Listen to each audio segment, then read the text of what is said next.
যুবক ভাইয়েরা, তোমরা কেমন আছো সবাই? আপনারা একবার তাকায় দেখেন মাহফিলটা, একবার সবাই তাকান, সবাই।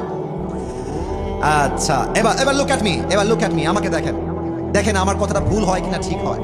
আমার মনে হচ্ছে আজকের এই মাহফিলে, ডম্বলপুর সরকারি প্রাথমিক বিদ্যালয়ের মাহফিলে যত অডিয়েন্স এসেছে, আমার এটা বিশ্বাস, একমত হলে আমাকে ঠিক বলে অ্যাপ্রিশিয়েট করবেন। আমার মনে হচ্ছে আজকের অডিয়েন্সের ভেতরে 90% নয়, 96% আপ আমার কলিজার টুকরা যুবক ভাই আজকের মাহফিলে এসেছে। এরাই আমার বাংলাদেশ, এরা আমার আগামীর বাংলাদেশ। আমি বাংলাদেশ, তুমি বাংলাদেশ, আমরা সবাই ইসলামের জন্য কাজ করতে চাই। প্রথম কথা, মুরব্বীরা যারা এসেছেন আমার চোখে পড়ছে না, তবু আব্বাজান যারা এসেছেন কোনায় কোনায় বসে আছেন, আমি বলবো আব্বাজান কানটা খাড়া করবেন, এবং যারা বাহিরে আছেন তারাও একটু কানটা খাড়া করবেন, আমার মায়েরাও কান খাড়া করবেন। আমি অনেক মুরব্বীকে দেখেছি চায়ের দোকানে বসে বসে পায়ের উপরে পা তুলে, চুয়াডাঙ্গায় মনে হয় নাই, বলো তোমরা আছে না, বলো। আচ্ছা, সোজা সাপটা কথা বলছি, কোনো ভেজাল নেই আমার কথার ভেতরে। আব্বাজান, আপনি যদি চায়ের দোকানে বসে বসে বিড়ি খান, আপনার এলাকার ছেলে গাঞ্জা খাবে প্রকাশ্যে।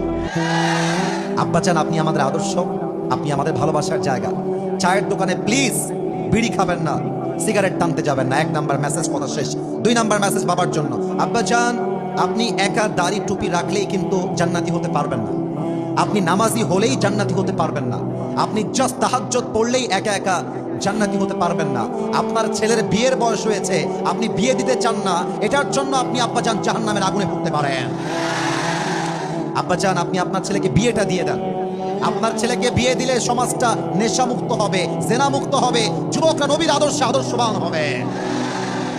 আমাদের যুবকদের দাবি, আগামীর সংসদে আমরা কোনো নারীকে ক্ষমতার চেয়ারে আর দেখতে চাই না। 2 নাম্বার দাবি, আগামীর পার্লামেন্ট চলবে কোরআন দিয়ে। কারা কারা রাজি, তুমি হাত তুলে আল্লাহকে দেখা দাও।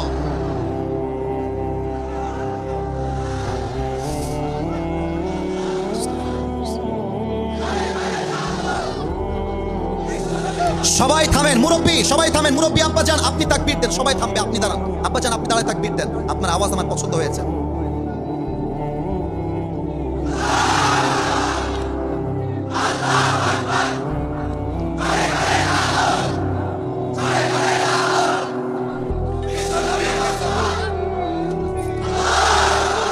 আমার মুরব্বী স্লোগান দিয়ে প্রমাণ করেছে আমার সামনে কোনো বিড়ালের বাচ্চা নয়, সব সিংহের বাচ্চাগুলো আমার সামনে বসে আছে। আগামীতে এই সিংহের বাচ্চারাই বাংলার মাটিতে ইসলামের পতাকা দুলিয়েই ছাড়বে। কোনো একদিন এদেশের আকাশে কালেমার পতাকা তুলবে, সেদিন সবাই খোদাই বিধান পে দুঃখ বেদনা ভুলবে, ঠিক কিনা বলেন? সেদিন আর রবে না হাহাকার, অন্যায় জুলুম অবিচার, থাকবে না অনাচার, দুর্নীতি কদাচার, থাকবে না অনাচার, দুর্নীতি কদাচার, সকলেই শান্তিতে থাকবে। সেদিন সবাই খোদাই বিধান পে দুঃখ বেদনা ভুলবে, ঠিক কিনা বলে?